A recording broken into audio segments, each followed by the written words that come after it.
Yo! Video games.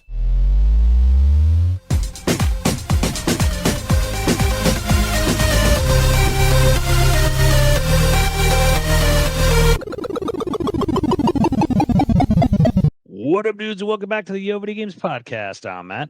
And I'm Andrew. And once again, thank you to all our generous patrons who kept us going for over 400 episodes. Yeah, if you're interested in becoming a patron at any level, please check out patreon.com/YoVideogames podcast. Dude of the week is Bradley the Raging Cajun Cook. He's a brand new dude, and I love that name.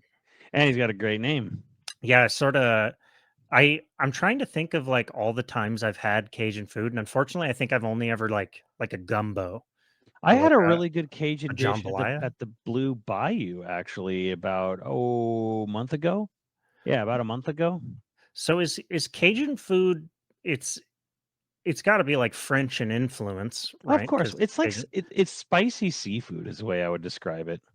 Spicy mixture between Southern and seafood. Southern generally kind of, I guess, connotates spice, but yeah, like French, Southern, spicy seafood. Because it was like a chicken and shrimp sort of dish. It was really, I mean, it was really good too. So Bradley, educate us. Bring in a comment. I'm dead serious. Tell me what I need to be on the lookout for. I love spicy food, and I'm real interested. I really mean it. Okay, you get some good shrimp. We also have a sponsor to thank. Now, granted, we've got a couple of things from this sponsor. We're talking about Manscaped.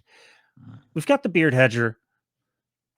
Got the handyman, got the portable gamer in your life. And we like those things, but they've sort of stepped it up a notch by mixing the things we like about both those things in the Lawnmower 4.0, 5.0 Ultra. We're on 5 now. It's the Ultra version. And what makes it Ultra is it has all the things we love about the Lawnmower 4.0. It has the light, although it's brighter now. It's got a more powerful motor. It's still waterproof. It's got USB-C charging, so it uses the same charger for everything now. And it still has the skin-safe technology. But the thing that it has now is it has the same blade as the Handyman to do like actual full-on shaving with an automatic shaver. And I tested it. Got smooth old balls, but I decided to test it also on body hair because I was kind of curious. Like, they call it a body hair trimmer, not just a ball trimmer. And I ran a 10K yesterday. You can all be very proud of me. It was miserable, and that's why I'm wearing a hat. I got a sunburn on my head. But I decided like I was gonna test this for real. I was gonna find out how good the SynSafe technology is, and I'm not gonna show it, but I shaved one of my nipples. Nice. And I wish I was kidding, but I only did one because it was very funny to me to show my wife my one shaved nipple, and it worked. I didn't even get like a weird tickle vibration. Although now stubble's coming back a little bit on my. Well, it's time to make the match. So. Actually, I'm thinking about like just doing all the chest hair just once. I got a lot of chest hair. We're gonna find out how powerful. So with the crazy thing with like that Lawnmower 5.0 is because you got that close, roller, blade from the Handyman. You've also got the other different levels of if you want to go back to the other style. So what I'm getting at here is if you wanted, you can make fades in your pubic region. Oh yeah, you totally should. You want to get that shaft nice and I swear to God, some people like to get all fancy, with how they carve their pumpkins, but you can switching actually heads, by the way, so easy. You just pop it off with your thumb and then snap the new one on with your thumb. But now instead of a pumpkin, you can make your pumpkins look extra this year. With a pretty cool fades and weaves and stuff. So if you would like extra smooth pumpkins this year, just in time for Halloween, or you want to shave your nipples and freak out your significant other, I get it. Head over to manscaped.com. Use our code YoVG, all caps, for free shipping and 20% off. That's code YoVG at manscaped.com for 20% off and free shipping worldwide. Your balls and nipples will thank you. All right, so we actually, speaking of people who probably shave their nipples, you've been playing Spider-Man 2. Oh yeah, I mean that guy. I mean, That suit? You kidding me? Peter and Miles better be pretty waxed if because those suits are pretty skin tight. Yeah, well, you don't want that tugging. Ugh, it's Mm-mm. terrible. But you've sort of run into a weird problem. Yeah, so I'm playing through Spider-Man 2 right now. I'm not really that far in, but Couple hours. yeah, a few hours, good few hours. Somewhere between 5 and 10. And it's good. It's really good. Just super well made. It's very well made. It looks really good. Obviously there's all kinds of graphical polish. You can choose, multiple different types of performance or graphics modes. Like they have like a sort of in between where like you will get like ray tracing and stuff, Huh. but like it's not gonna. But it doesn't do everything full tilt. So you get a 45 frames per second mode with ray tracing, which is kind of like they're doing interesting things. It's a very well made game, and it's just so weird because like I hit these weird kind of things like it's very well made. Like swinging is great. They added crazy new traversal mechanics. The web wings are awesome. So you basically can squirrel suit as well as zip around. We like that. Yeah, that's cool. That's all great. Combat's great. You feel like Spider-Man. I'm still kind of wrapping my head around how they do parries in this game. How so? Well, it feels like you can't parry out of anything. You can't cancel into a parry. If you're committed in a combo and someone smacks you on the back of the head, you're going to get hit. You kind of have to be facing them. You kind of have to be like not be mid combo or something. I don't know. A little more testing, I guess. Because I'll usually like just like lose fights just so I can test out the parry timings and mechanics on it. Because you have a dodge roll, get out of the way thing, and it kind of feels like game was like very much like, hey, this is very good. You should use this because there's a lot of enemies with guns. So Well, it's sort of like in Souls games where the dodge or the roll becomes a crutch. yeah, I mean, you can kind of like the funny thing is like you can dodge out of the way of one guy, and if you dodge into someone else's swing, you'll still get hit. Like you're not 100% invincible from a dodge. You can very easily like dodge into an oncoming attack. So, have you run into any of the weird, like there's a couple of glitches that people are really riled up about, and it seems weird that they're riled up about it, or like people yeah, I mad that mean, you can't ride the subway.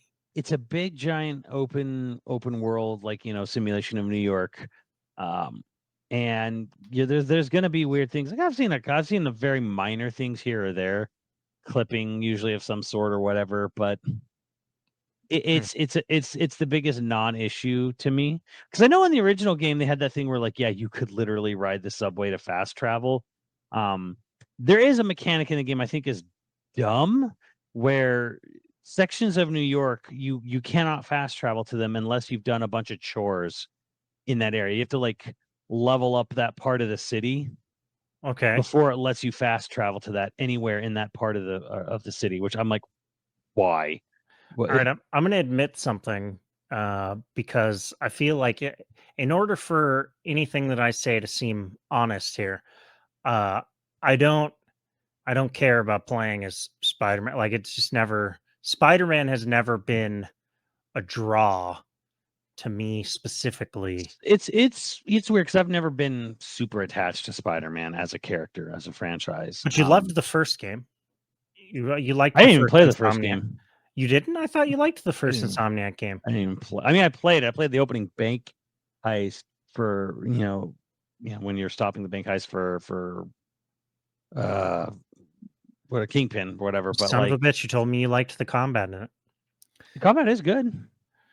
I thought you were a big fan of the first one. Nah. And I was the villain because I didn't care. I didn't really play the first because again, I'm not really like the thing is that I'm feeling a little bit spoiled by Spider-Verse, and that's really hitting hard in the game's presentation, which is very good. It's very good, but very plain to me, especially after seeing the second Spider-Verse movie came out in theaters this year, and like all the artistic and crazy things they do with that film, and here we are, hyper realistic, Take on New York, sequel to the last game. I mean, obviously, I'm not saying they should have they should have cel shaded this and made it look like Spider-Verse for part 2 of the follow up to the first game. No, but it's so weird because it's like I'm not. No one's gonna get this. Nobody's gonna hear it. People are just gonna hear you fucking hated the game. You hater. You hate you miserable PO, whatever.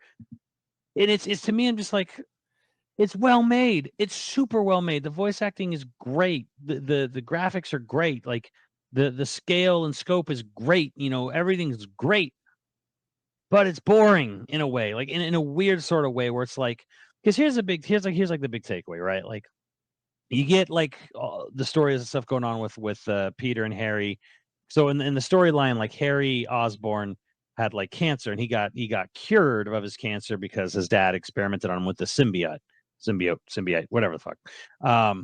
Symbiote. So Norman's in the game. Norman's like a prominent character in the game. Like there's like a flashback scene, right? It's really well done. You do this whole flashback sequence where Harry and Peter are sneaking into their school at night because they got to get their project off a USB stick that they left in Peter's locker because Flash destroyed their laptop or whatever. So you do this whole stealth sequence, right? Going around security guards and the janitors and whatever. And at the end of the sequence, this helicopter lands on the football field when they're leaving the school. And it's Norman Osborn. And Norman's come to tell Harry that his mother has passed away. And it's like, he comes out and he's like, oh no, that's not the police, that's my dad. And Norman steps out and he's like, oh, Harry. He's like, Peter, can you please give us a moment? And like, that's a big dramatic scene where, you see Harry kind of like, get, break down because he's sharing the news his mother died. And then like later you meet Norman when he set up this crazy new science lab for Peter to work at in honor of Aunt May. And he's just like, oh, Peter, I was hoping you were going to come on board. Why don't you take a look around, and let us know what you think afterwards? And I'm like, it's well done. The voice acting is well done. Boy, do I miss Willem Dafoe. Holy cow, do I miss Willem Dafoe. You just wanted some goofiness, or you feel like I there's miss no magic Sam Raimi cheese, because here's the thing. It's like, it's not like I have another Norman Osborn to really compare this to. He's not in Spider-Verse or anything, but it's just kind of like, there's no I'm not looking for memes necessarily. I'm not looking for, I'm something of a scientist myself, but like this whole thing where it's kind of like they play it more very dramatic where like, when like Norman's like, all right, like Harry's like, Dad, if this doesn't work, don't bring me back. And he's like, no, son, it will work. It has to work. Promise you it will. And then this big dramatic thing of Harry kind of like squirming in the tank, with the symbiote. And it's just kind of not, it doesn't have like Norman Osborn like breaking out of the tank and going nuts and going like back to formula and like throwing a guy. You don't have the Raimi-isms. It's played so well and so straight and so realistic. And I'm like, and I'm bored. Like there's sequences in the game where you're in Aunt May's home that Peter's living in, and the literal gameplay, the gameplay quest is throw away, pick up trash, clean your house. You walk over to the table, you press X, he picks up a bucket of Chinese food, and you walk to trash and you dump it in while he's talking to Mary Jane in the laundry room. And then you go upstairs to look at like an old photo or something. And I'm like, I mean, it's not done poorly. It's done well, but like when I'm playing a Spider-Man game, part of me is like, wow, what a great realistic take. Harry comes by and he brings bikes and you go biking through your neighborhood and you talk about, hijinks you got onto his kids. And I'm like, oh, it's so well done. And I'm like, what? Where is the scene where Norman Osborn is like crawling on the floor in his penthouse, talking to a mask on a chair? The heart, Norman. First we go after, we attack his heart. Like there just isn't these over the top moments. And I'm like, I'm kind of realizing here, like, I don't like realistic games anymore. I don't like this heavy emphasis on realism and being grounded and being relatable and all this other stuff. So I don't want to be relatable. I want things to be like crazy. And I think they will be crazy because this is a game where you get symbiote Spider-Man, you get Venom, voiced by Tony Todd. I'm expecting the nuttiness to come. I expect it will happen. But like within those first 10 hours, like you go to a carnival and you literally like you go to a ride and you click on a ride and you watch the character models of Spider-Man and Mary Jane ride the tilt-a-whirl and talk Nice. about talk about their lives. And it's like, Okay. So I don't know if it's you're sort of you're tired of like having that grounded, realistic take on yeah, Spider-Man, or just in general, I you're think done with like honestly, in general, like truly in general, you want some like camp, you want some silliness, you want some I don't, I just, I don't like realism. I don't like realistic graphics that much anymore. They well, like yeah, I agree with that. Stylized graphics are better, stuff is getting so good looking now that it's looking boring now. Like, oh my God, it looks so real. And you kind of lose the sort of fantastical things that you can get with all the juice under the hood of these PCs and game consoles now and stuff. yeah. So like, I don't know. Like, there's a part of me that's kind of like, wow, this is so well done, and I'm so whelmed. And here to in fairness, this is not a like a Sony first party thing either, because I played through a little bit of Starfield at the request, of Muffin, and that game's boring as hell too. The Like, fuck? You got granted, bored of that game? granted the vistas are a tiny bit better, but it's a Bethesda game that doesn't shit itself every 5 minutes. That's all it is. It is like, Oh, I take liked this that thing game. back. Hi, would you like to join the Explorers? Yes, we don't know what this is. You could join the Explorers. You could go out to this moon if you want to. Join the Explorer. I'm like, You love to explore. oh my, I do, but like like here's a rock, and here's another rock, and here's another rock. Like, I don't know, like my true honest feeling is like Starfield looks just as good and just as boring as Spider-Man, like in a different way. Obviously, one is a sci-fi space game, NASA Right. porn as they called it or whatever. But like I mean, the the ships. general vibe of realism or realistic graphics is just as boring between the two of them to me. I will absolutely give you that I would prefer a stylized take over realism almost every single time. Um, I think in Starfield's case, one of the only ways that I don't think that's true is with the ships itself. That sort of like NASA punk look. Yeah, Like, okay, the realism there was pretty fucking jazzy. Like, I liked that. Uh, but shooting felt like ass in that game though. did it really for you? Oh my God, it was awful. Were you playing on an Xbox or on a PC? I'll play on my Xbox. No, Oh, shooting is bad. It is. The shooting does not feel good in that game. It does not feel like Doom or Call of Duty or anything like that. Obviously, because they're putting RPG mechanics on it. But I don't know. Like, it was pretty good for me. man, it felt like I was. I don't know. It felt like I was shooting an airsoft at people. I was gonna ask because if you have Steam running when you're playing the game, at least if you're playing on the Xbox app, um, the controller doesn't work right, and it makes shooting like miserable. It makes it truly like I'm not saying awful. like it didn't work. I'm saying there was the impact felt awful. Like the act of like shooting someone felt awful. Like you would shoot someone, I and didn't like get that. you'd get an initial flinch, and you just keep shooting them, and they'd basically complete their animation while they're still getting shot in the head, and then you just keep shooting them in the head until they. It's basically like you run up, you shoot a guy in the head, and he goes, ah, so he's flinching, and he goes, ah, and then you keep shooting him in the head after he's done flinching, and then you shooting him, then he Yeah, falls over and dies. because they have way more health than They if have you like one upgrade your canned, guns they all have the like the way. canned animation for, oh, I have taken damage, I will flinch, I will continuously shoot you. You will not give me any new animation. You will not be juggled. Nothing else will happen. You will then complete your animation of flinching, and then at the end of that, I will be done shooting you until your health is gone. Then you will crumple over and ragdoll. All right, so if you don't want realism in so when you first started saying I don't want realistic graphics and stuff, I thought you were going to go into one of those like incel rants about none of the women being Yeah, super because that's it. smoking hot. Okay, here's the takeaway for jumping into Spider-Man. There's like two takeaways from this, and that is like people are crapping on the character models in Spider-Man 2, which are, here's the thing. I'm going to say this because like they are oddly lower grade than Horizon, than Death Stranding, than Last of Us, than They look more than plastic God of for sure. War. They look like touched up creative characters. That's what they look like to me in Spider-Man 2. Yeah, Like they look like touched up creative character models. I'll buy They that. don't look very good. They don't. And it's not because it's like Mary Jane is not fappable. Like if that's all you want, get off the internet, or rather just stay on the internet, get off the console, Get deeper into the internet. get deeper in it, because there is more porn on the internet than you'll ever have time to actually look at. So if that's all you care about, just go over there. Go to your Cornhub subscription. You'll enjoy trying, though. No, like just for everyone else, I'm just like, well, the character models don't look that great. They don't look bad. They don't look that great. Mhm. And I think realism feeds into it. Because you look at something like Spider-Verse, you're like, wow, the characters stand out. And yes, it's a bit of a cheat when you have something that's so animated and stylized.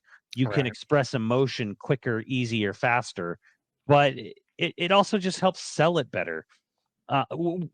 Looking back at this year, the most emotional things I can, when I'm thinking back this year, is I'm thinking back Hi-Fi Rush, and I'm thinking Xenoblade, Future Redeemed, which are both cell shaded, both Mhm. using highly stylized, and like looks great. Like where characters show expression, it looks great. And I buy it, and I don't have to sit there and be like, oh, it looks a little weird, that looks a little awkward, because they're not even attempting to be realistic. They're attempting to be, anime or manga looking.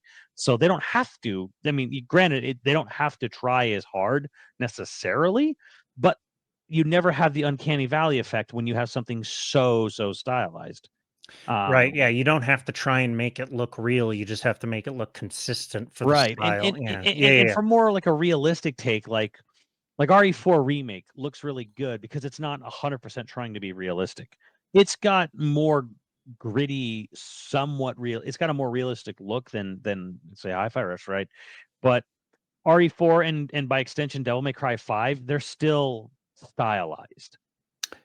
They're still like, they are technically based off of real people technically, but there's a bit of there's more stylization going on there that really helps mask that sort of like uncanny effect. See, I would say that they go for a cinematic look, which is where you get the stylization. They go for Mhm. cinematic lighting, where I haven't played any of this new Spider-Man game, so I wonder how much stylized lighting they're using, because Yeah, well, that like can they'll really make your models change. look boring in your That's true, and they'll change time of day for the story beats. Like we go to Coney Island at nighttime, right? So Mhm. it's like the game is at night. It does not have a day to night cycle.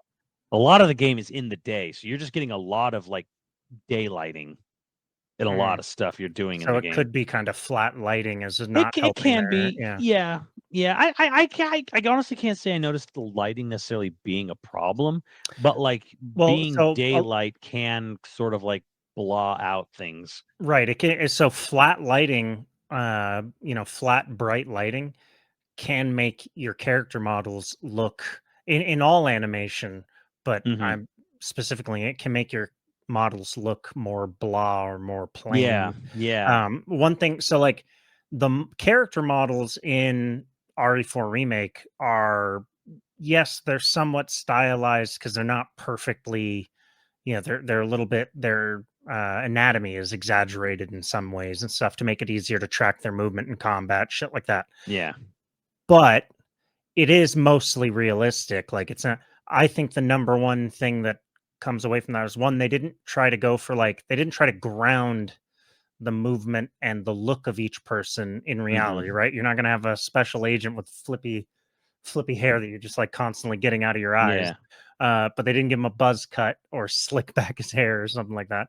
But the big thing is, like with any good horror game, the lighting is hyper Yeah. stylized. It's very cinematic lighting. It's motivated lighting. So you have a lot of contrast.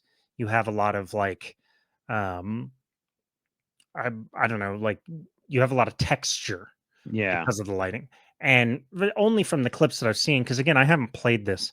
Um, a lot of the character models that people are complaining about, it just seems to me like the lighting is sort of Yeah, I mean, because the thing is, bland. like, they're not bad character models, but like, I'm not gonna compare this to like, oh, Xbox game look better. Comparing Because it console wars are directly, stupid. yeah, comparing it directly to say God of War Ragnarok and Horizon 2 specifically, because those are like the most recent first party Sony games. I compare it to those two. The character models look like a significant step down. Not like, oh my Okay. god, this looks like a PS3 game. No. Just they don't look as good. And I think a lot of that has to do with the fact that they're also at the same time running the game, they're trying to populate an entirety of New York City. So Right. so in a way, I feel like they kind of are like, where God of War, it can be very controlled in how much is going on in any given environment, how much they're rendering out, period. Horizon is also open world, but it's not populated as densely per se as Spider-Man 2 is. The Mm. only sort of like takeaway is that, like, well, Spider-Man 2 is a PS5 exclusive, and both God of War Ragnarok and Horizon 2 were cross-gen games. And somehow the character models, at least on PS5 to PS5, looked better on the cross-gen game than they do on the exclusive. So you can maybe make the argument, but they're also probably pushing way more cars and people and geometry and general like AI scripting How at much any of given that? moment. How much of that do you think is like a loading issue? Like the big push for the PS5 is how fast that game loads. Honestly, you know what I think it is more than anything? I think it's just the fact that Insomniac's been working crazy fast. Because That's between fair. Spider-Man the original, Miles Morales, the PS4 remaster patch upgrade they did to it, Ratchet and Clank PS5 game, Rift in Time or whatever, Mhm. Rift Apart, whatever it was. Um, and now this, in a very short amount of time, comparatively speaking, compared to all the other studios. I think it's just the fact that it's like they were like, we're gonna focus on the game more than we're gonna focus on these character models. So and the fact Mm. that they had so many projects, kind of like projects and updates within, the last few years, and the fact they still have like a Wolverine game coming out like next year as well. To me, I just think that I think the studio itself kind of just prioritized other things than character modeling. So so this is really like it's an aesthetics thing mainly. You're not like burnt out on superheroes, which I am. I'm pretty I'm burnt out. pretty burnt out on them, but like if I see something like Spider-Verse, I can be in. I can be down for that. Spider-Verse, Mutant Mayhem, stuff like that. Like I can kind of jive with that. I don't I honestly can't tell you right now that I care about one single thing coming out from Marvel Studios, like, the Mhm. Marvel films. Yeah. I can't I would like to see Andor season 2, and that is it from Star Wars. Like, Yeah. straight up. Well, Like, I really don't care about anything else going on. But and that's not really super, it's space wizards, but like, in general, I just the idea of seeing a realistic take on a superhero character means nothing to me anymore. I think I've been we've had so much of it that I'm like, I don't care about the grounded or realism or like, do I believe anymore? Now it's just I kind of like, give me the fantastical. Give me the like the craziness at this point. Like, um but I don't even crave it or even necessarily want it necessarily. I'm just kind of like, if it's good, it's good. Because, a lot of people argue that like people aren't burnt out on superheroes, they're just burnt out on mediocrity. I think that's kind of true. Um, yeah, but well, yes. But I think the superhero storyline is rote.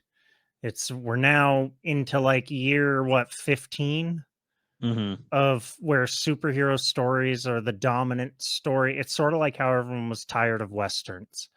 There were Yeah, still good westerns coming out, but everybody got tired of mhm. westerns. I think if anything, I think the thing that bothers me about superhero stories is that they'll have your superheroes will encounter tragedy, but there will never be finality to anything we Right, do. there's no consequences in a Marvel film. Yeah. Not really. We will definitely kill off someone important to that superhero. And maybe at the end of their contract we'll kill off that superhero before we decide to but the actual the story, the overall story of this franchise will never end. Yeah. We will never have it end. Robert Downey Jr.'s contract ended, and his Iron Man died.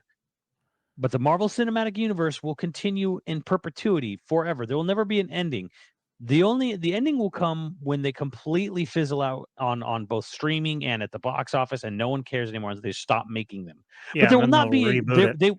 but there won't be a finality to it. Right. And even if they tried to make it, we're going to have here's our ending movie to the Marvel Cinematic Universe. They will still leave it open. They will have Mhm. something. Nothing will be like absolutely final. And Well- that's the thing that kind of drives me a little bit crazy. Where it's just kind of like, I appreciate a well-told story that has an ending. Jesus, Right. like I know that Spider-Man 2 will not have a definitive, and games don't get definitive endings either. So maybe to address that complaint before it comes up. I know a successful franchise will never ever end. Like Right. I Well, know I mean, that's God I of know that's a War. problem. God of War had a mostly definitive ending. It left the door open a little bit, but that's the most definitive they've. And people got so mad that he was just kind of like done.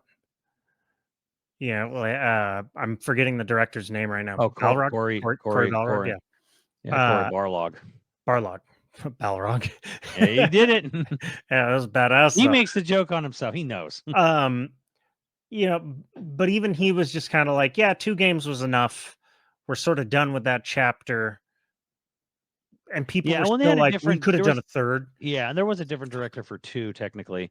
But they were kind of like, yeah, their whole thing was like, we're not going to do any more Norse. Games take too long. We're going to wrap this up in 2.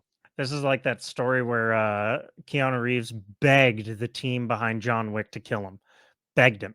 He apparently, like, literally in the meeting was like, please, God, kill John Wick at the end of this next movie. I'm done. I'm done with John Wick. Kill him.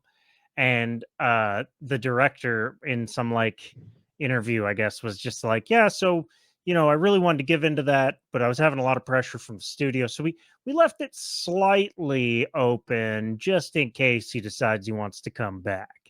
And it's like, man, I know that you're trying to protect your career, but part of me, as like, the director actor relationship should be sort of, it should be the safest fucking place. And part of me is all like, nah, man, you should have killed him.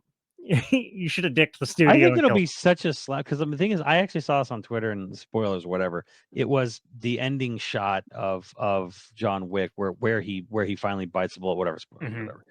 And there's like, the director says the shot was directly inspired by. I'm like, I looked at the shot and I'm like, I saw the picture and I saw that first sentence before it got to the end of the sentence, Cowboy Bebop, Cowboy Bebop. I'm like, yep, Mhm. of course it was.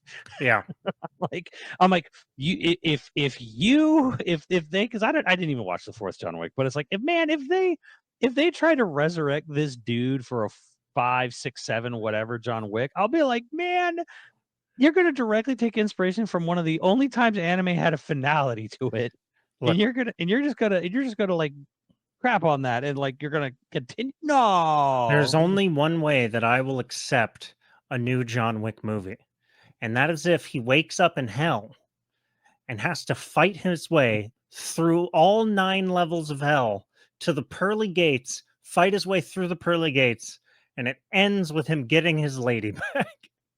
That is it. I mean, totally surreal, absolutely balls to the wall, like, just complete BS. No one's trying to be like, this is happening in the real world. No, this is in hell. And there are demons with buttholes for faces.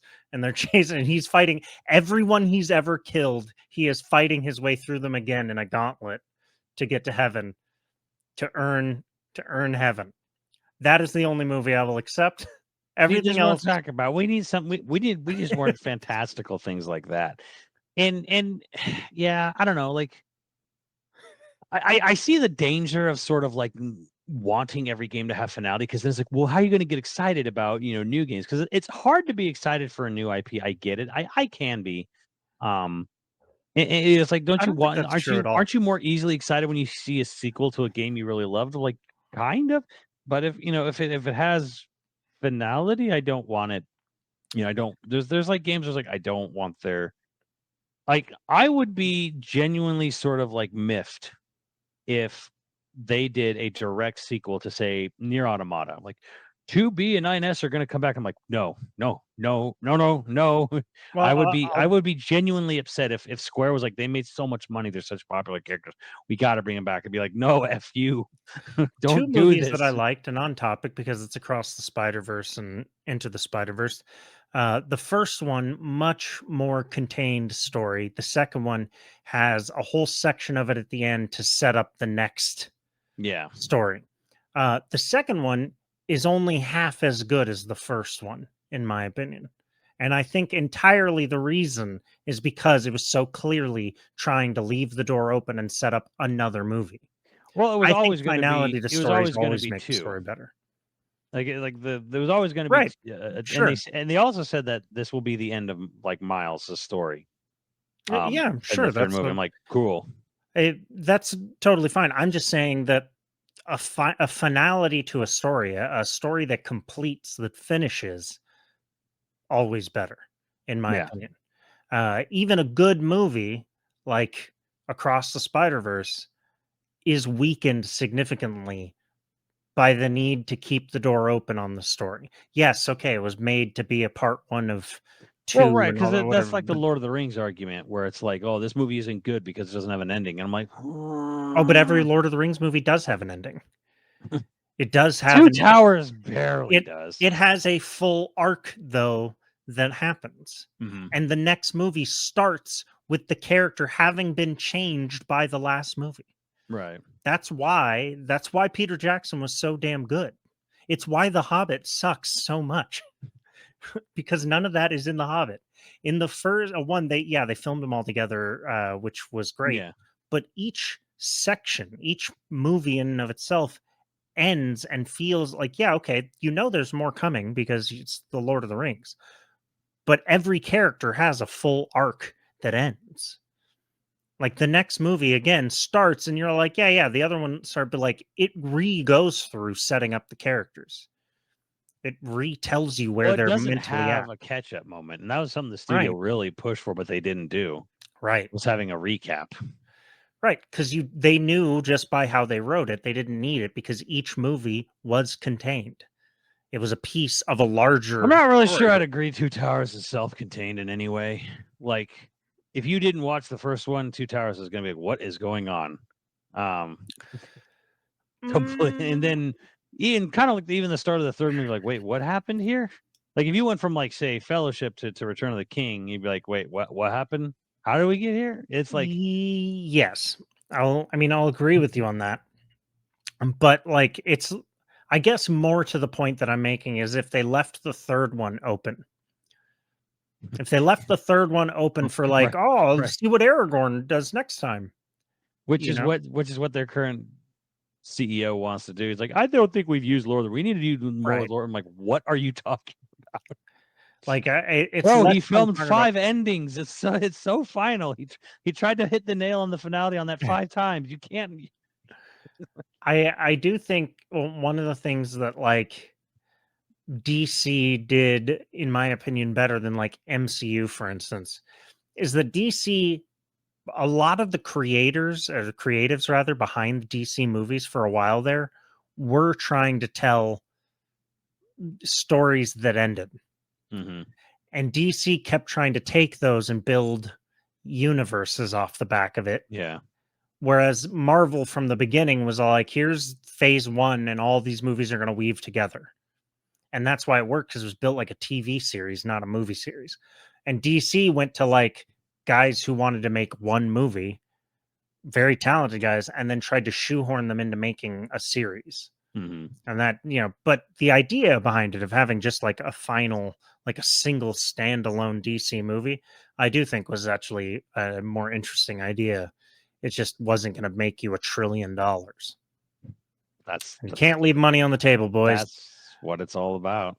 But okay, so that stuff's got bland. But one of the other things that's spawned from this Spider-Man topic, or at least it seems like it's very connected to the current Spider-Man, is like this weird console warring that's happening again. Holy God! Like every time I think maybe we're most because it will never be gone. because there's always going to be kids and there's always going to be, dumb, immature people.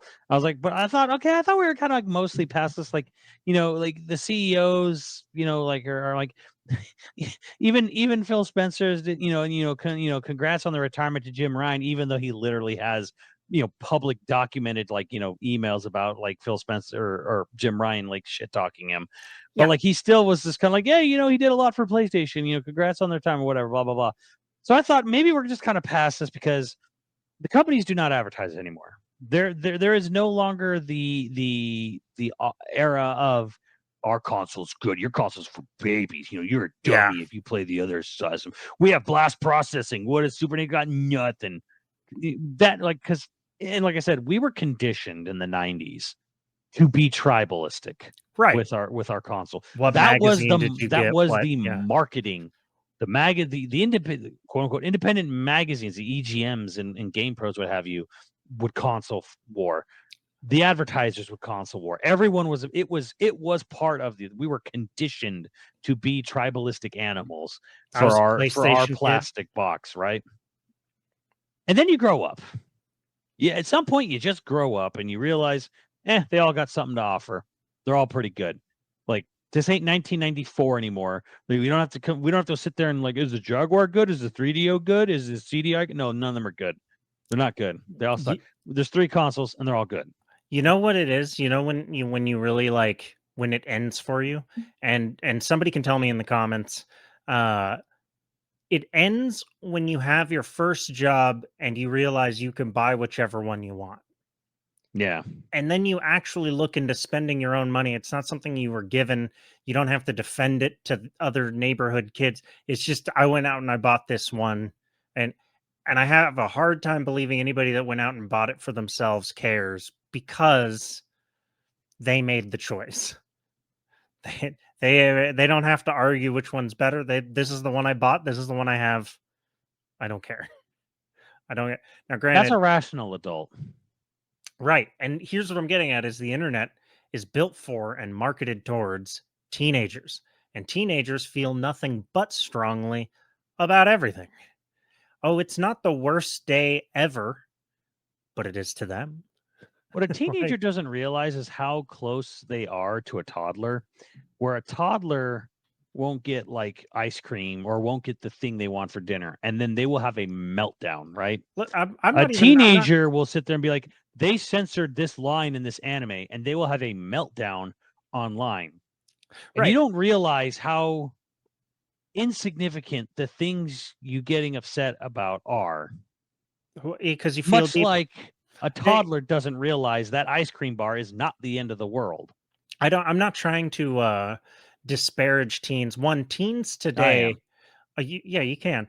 I'm just saying that like teens today, there's a lot of ways where they're just like way better than when I was a teenager. They all seem to be way more empathetic than I was as a teenager. I mean, most teens when I was a teenager were all like psychopaths. They were truly, if I didn't know you personally, I did not care. To be fair, when you were a teen, what was the big thing going on was CKY, Can't Kill Yourself, Jackass. There was the it thing to do was to be as much of a public nuisance as possible. Now, don't get me wrong; those people still exist. There is still that subsection of teenage dumb. It does absolutely exist, and some 41 still tours. Frankly, thrives. Right, they're doing well. There are a lot of other teens who are kind of like, I just want to go doodle art and play Pokemon. Right, and I because of the internet also, I think teens are much more empathetic in general because they see more perspectives day in, day out. However, there is one thing about being a teen that I remember and I cringe. And I feel like this is a part of life and everybody gets to look back on it and cringe. And maybe you're a teenager right now listening and being like, listen to these 2 old bastards talk. Totally true. You're right. Listening to old bastards talk like this is the worst.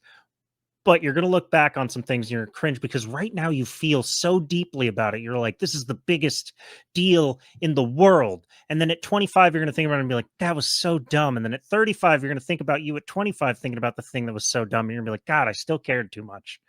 Like, it's just this weird thing. And I'm not talking about like the big issues. Like, I'm not talking about like, oh, you're going to become more conservative as you grow up.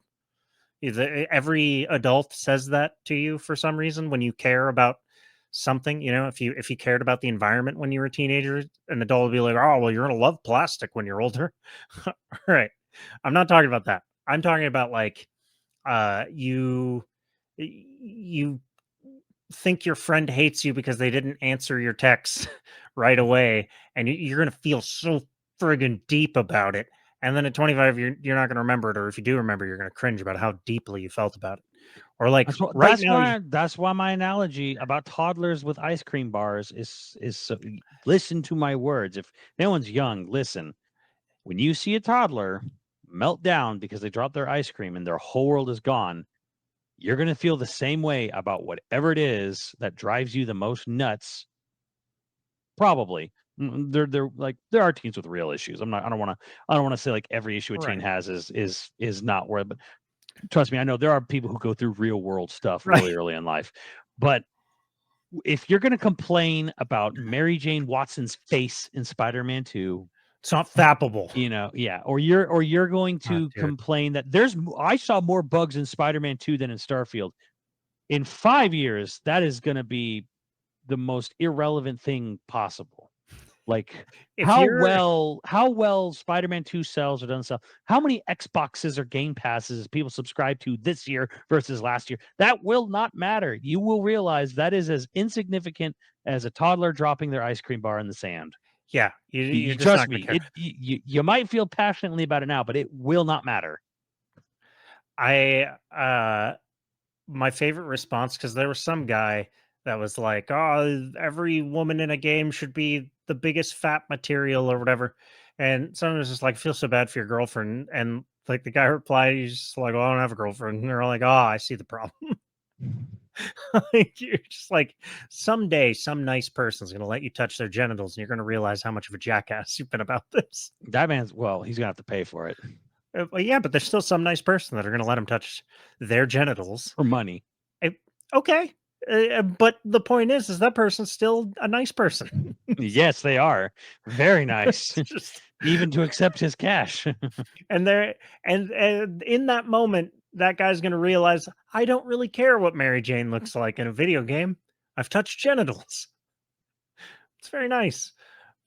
Or they're gonna realize that they're asexual, which is a real thing. Some people realize that they're asexual the first time they get sexual, and they're all like, I don't like this.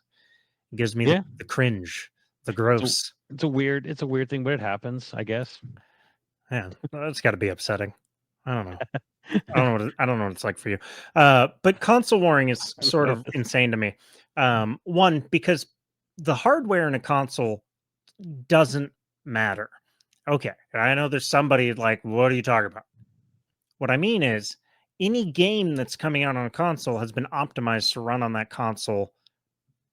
So what it really Well, means that's is, true of first party. Third party, yeah, is where you get in that gray area where like it doesn't run as well on this one as that one. Something happens here or okay, whatever. yeah, Yeah, but like it's realistically a modern console. If you can get the game on the console, it's going to run. yeah. It's not like, say, a PC where if your PC hasn't been updated in the right amount of time, or you haven't stayed up to date on the particularly correct component, your PC might not run the game. It runs it like trash. Like, look at all the people complaining about Alan Wake 2, another realistic game, but it's got cinematic stylized lighting, and that's why it's going to look good. I'm sure it'll look fine, but it doesn't. Looking at Alan Wake too, I'm like, the only thing that stood out to me was when they were using real life actors Yeah, for the live footage. action stuff. The live action stuff, I was like, what the heck is going on here? Otherwise, I'm like, this looks good. But it didn't, it wasn't like seeing, say, Hi-Fi for some like, holy cow, what is this? Right. But a lot of people are mad that, like, oh, it's not going to run very well on my 10-year-old computer. I was like, well, yeah, you're using 10-year-old components. Like, and if you built your computer 10 years ago, the affordable thing that you used to I build it. mean, if you saw their last game Control, you should already know that they're already trying to push PC tech. Like, Mhm. I feel like this Remedy's kind of been like, we push PC tech. Right. And but that's my point is, like, on a console, like it's in order to even get on the console, it has to run. Granted, yes, there's outliers that run like crap, and Yeah. I'm sure everybody's going to tell me just how many different outliers there are, but that's not my point. Uh, Generally speaking, whether you have an Xbox or a PlayStation, if you can get the game on the console that you have, it's going to run. That in my opinion is the major benefit to a console over a Yeah. PC. Is like you just don't think about that stuff.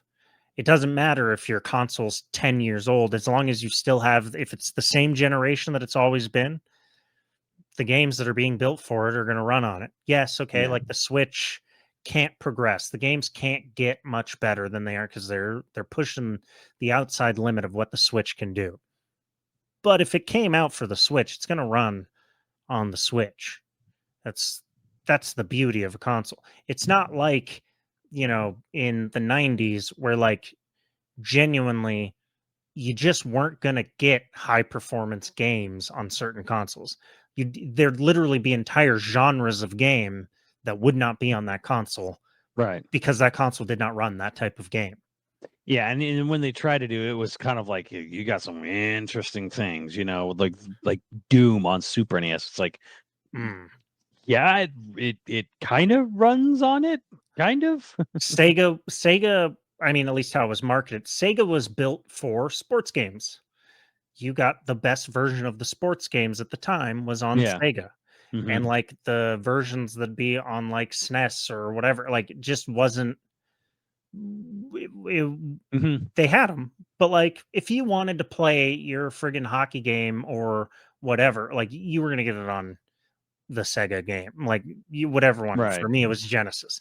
Because they just like optimized that console for They did. There was a huge push for sports gaming on right. on the Genesis. It's a major part of its story. You don't have that now. Like you love sports games. All right, flip a coin, pick a console. Like you're not gonna have that problem. Yeah, I I mean, guess the if you get sports games Switch. problems now is that like you get like some sports games like was some of the 2K games, they're just broken on everything. Like Well, they're yeah, just not done. a lot of sports games have gone downhill because they've been milking them for so long. They try to pump them The out too milking him, and fast. then the anti-compete clause stuff, or Hmm. where it's like, yeah, people bought up. I'm the only one who can make it this kind of sports game. I liked how there was a judge that basically told Sony, you can't have the MLB all to yourself. Yeah, what? I don't know. Like they The basically, because Sony bought the exclusive rights to the MLB, so the show was the only MLB game that could be made. the You could game make a baseball industry, game, but it couldn't be MLB. And then some judge went, no, that's bull. And now Sony literally makes games for place or for Xbox and Switch. It's just MLB the show. It's the only one. They're definitely not doing anything else for them.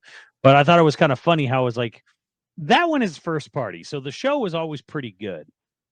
yeah, But I don't know if you remember, and because I had coworkers, who were really, they love sports games, and they were telling me like, oh my god, like the before Sony locked up MLB rights, there used to be 2K, MLB 2K, and the show, and MLB 2K was just like buggy.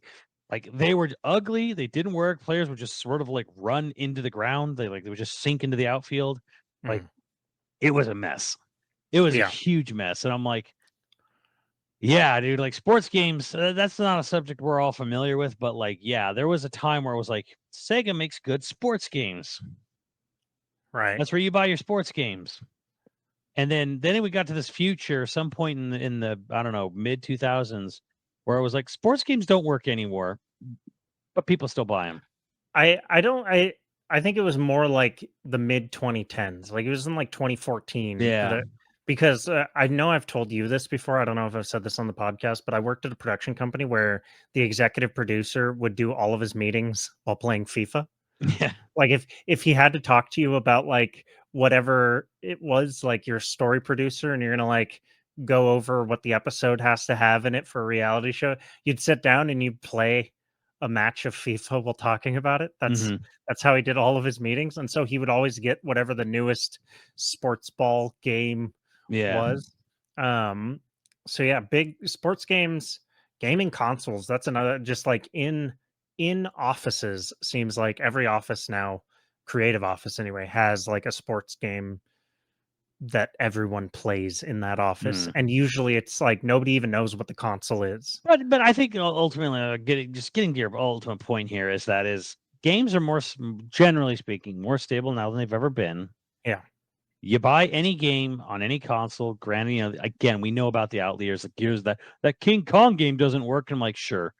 But like, generally speaking, you go into a store and you buy a new video game that is recently released for whatever system, it is Mm. going to run on that system. And here's something that like I know we've said this in the past, but this is a thing that I've genuinely like the last few years, the biggest problem there's been in gaming is there's too many games to play. There's This year in particular, yeah, this year's a it's really heavy. nightmare. It's like what did the Game Awards this year, there's everyone's going to be pissed about something because they're There's going no to winning. have to leave. I mean, the show's already a sham, but it's like there's no winning now. Right. Now there's no winning because now there's going to be like 20 games that should be nominated for GOTY, and you know they're only Right. going to nominate 5, right? And Or there's 6. there's so much talent in game. Like gaming as an industry is so weird to me because it's very much like the golden age of Hollywood where they're doing every sneaky trick in the book to try and make it so that they control as much as possible, because indie developers now can do such impressive because there's so much talent everywhere. The only thing like big ass companies have, your big publishers or is money. They don't have a monopoly on talent anymore. They don't have a monopoly on technology And anymore. they did that to themselves because Yeah. they bled all the talent out. They burned them out. They fired them. They whatever. Oh, it happens in every creative industry. Not fired, but they got let go, laid off. They laid off. They have their revolving door, and that's what they did. They went indie, and so all of a sudden you have things like Larian Studios like rising up now. It's kind of like Doing genuinely impressive stuff. maybe you shouldn't have done that. I mean, I read the whole aside. There's a really interesting article that came out today from the senior. He was like one of the senior game designers at Bethesda. He quit 2 years ago in the middle of Starfield because he was just old. He is an older man and he's burnt out a little bit. But Really? but like he wasn't shitting on Bethesda necessarily, but he says like talent retention isn't always a good thing. Although I think this is really more of a Bethesda thing because he was talking about how like success can sometimes breed inadequacy. Where he was talking about like, okay, talent retention can be a bit of an issue where you get really good at something and you're successful, so you don't see the problems. And you start not listening to any outside criticism or any outside advice because he says you get stuck in your ivory tower and you That's don't think interesting because he's one of saying like the he was talking mostly about Fallout 76 and how he's like that was a disaster and he's like it was a good thing because it showed us no we can't just not everything we do works because I was adding multiplayer to Fallout and he's like people want that and we vastly underestimated how hard that was going to be. I think And that's we really didn't listen to interesting anyone but ourselves. because a counter argument to that has been made recently where continuity of talent is something that Nintendo shines at, for instance, where it's like Right. 3 of the people who worked on Super Mario Wonder were there for the first Mario. I think it was. They've just been at Nintendo. Miyamoto was like one of the exec producers. The main producer was Takashi Tezuka, Yeah. who directed Mario 3 and Mario World, and Link to the Past and Link's Awakening, and worked on Mario 1 and Zelda 1. Like I know it's Miyamoto, it's Tezuka, and I think there was a consultant in there as well who's been, we're talking about people who were there in the 80s. Right. It's like your continuity of talent. I think one thing that Nintendo does that a lot of other companies that just cycle through, they lay off the whole development team right after the game ships and stuff like that. They don't get that continuity of talent. So to hear someone who has had that continuity of talent at Bethesda say like, "Oh, there's real drawbacks to it," is really. I mean, maybe we'll do that for side quest or something. Yeah, I think there's drawbacks when you're Bethesda and you're not listening to you're not taking feedback, whatever. And then the other thing too, I would say, is because Bethesda would just kind of like go from media project to project. Like That's a true. big thing for Nintendo is like, we made a Mario game for the system.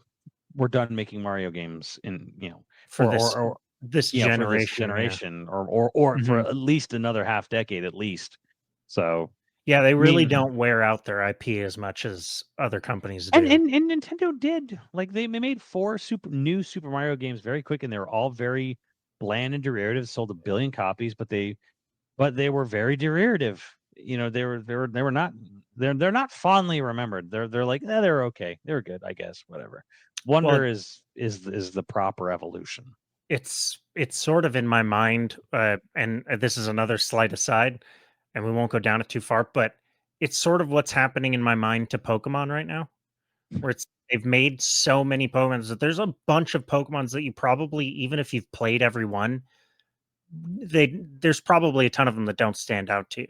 Yeah, Like there's a if you thousand. took There's close to 1,000 Pokemon or something. So yeah. Yes, so it's like if you just take a break and go do something else, granted you're the Pokemon company, you're probably not doing other games, but if you took a break from it, probably would come back and make a much better Pokemon game later. Granted, with the way the game industry works, they just fire everybody who ever worked on a Pokemon, and then 5 years later rehire a whole new team to make a fresh Pokemon. Yeah, Oh, fresh, young, enthusiastic crowd that loves Pokemon and will work for cheaper. yeah. Well, and I'm not saying which part of that is the key part to the company, but it's probably the works for cheaper. hmm Any final thoughts on the console I, war I or on I the guess blandness? console warring is stupid. It's stupid when you're 12. It's stupid when you're 20. It's stupid every moment of your life. Well, The when you're faster you 12, you rea- just want something you want the something to care faster about. you realize that, the better off you'll be, the more you'll enjoy video games. Like, that's my real final. I was like, you're going to enjoy more video games, and you're just going to enjoy gamings in general more when you realize how dumb console warring is. Again, like, the sooner the better for you. And I don't know. I feel like I'm done with realism in gaming in general. Like, hyper realism, man, I don't know. Like, even when it's done exceptionally well, like in Spider-Man 2, it just comes out flat to me. I I think that the hyper realism, maybe that is what's burning you out or bumming you out about that game. I Yeah. actually sort of think a lot of games that are really well made, a lot of everything creative that's really well made, but especially sequels for some reason don't have heart. Like, there's no heart to the like the a Raimi Spider-Man had that camp and that heart, and like everybody's 35 playing 18-year-olds, and you're like, you you are asked to suspend disbelief, and by being asked to suspend that disbelief, you're inherently invested in the story in the game or the movie in this case. And more realistic the game is, the more realistic the graphics, the less they're asking you to suspend disbelief, and so you're not voluntarily giving into the game, if that makes sense. Something like that, yeah. Like, There's something like, yeah, I mean, it's a half-formed thought where I'm just like, I'm trying to think, because I've never been super into Spider-Man generally. Mhm. Just like it didn't catch me the way it caught, like, say, my brother. My brother loves Spider-Man. Um, but I do think with, like, if I'm looking back on the Raimi Spider-Man or like Across the Spider-Verse, or like there's a goofiness and a heart to it, that Yeah. just like trying to ground your Spider-Man as a character. I don't know, it just doesn't work for me generally. Maybe that's why I never got really into Spider-Man, Yeah, you know? well, I don't know, and the I other don't thing like too hate is, him. I don't hate I don't Spider-Man or hate him anything. I either, just and the thing, a lot of people like Spider-Man is like, he goes through all this stuff, and I'm like, it feels like every time they need to do something with Spider-Man, they just need to they have to emotionally torture the man. right. Like, They kill Uncle Ben again. they Maybe kill he's Uncle not called Ben, they Uncle kill Ben, Aunt but they May, they kill kill MJ, they kill Gwen Stacy. You know, it's just like, all right, well, just kill someone important in his life. Yeah, Like, it's like, he'll be fine. just emotionally traumatize this man or whatever, They and kill Peter Parker. No, they won't ever do that. The hell, I mean, they did. They will, in- but then he'll in- come into back. the He'll be a Spider-Verse. clone. He He'll be like killed Clone Peter Parker. Wars That's and his Uncle Ben moment. There'll always be something. But either way, yeah, I don't know. I'm enjoying the game. I think it's a really good game. It's a really good game, but It's going to be forgettable. I'm That's what's tired of going on. realism. Yeah. All right. On that note, we have producers to thank. Again, if you're interested in becoming a patron at any level, please check out patreon.com/YoVideogames podcast. There you can find the side quests that we were talking about. I'm re-uploading all the older episodes as audio only, so you can listen to it in the new Patreon app or download it onto your phone, etc. But they're all up as videos as well. And our dude of the week was Bradley, the Raging Cajun Cook. Again, Bradley, get at me with some Cajun food I need to try. I want it. And our producers for this episode are the Mutton Chops Johnson, the Pink Hammer, the Schmidt One, Screwnomi, Kroy35, Hyperviper 89, Ziggy Z, and Online Persona. Thank you, dudes, and we will catch you next time. Later, dudes.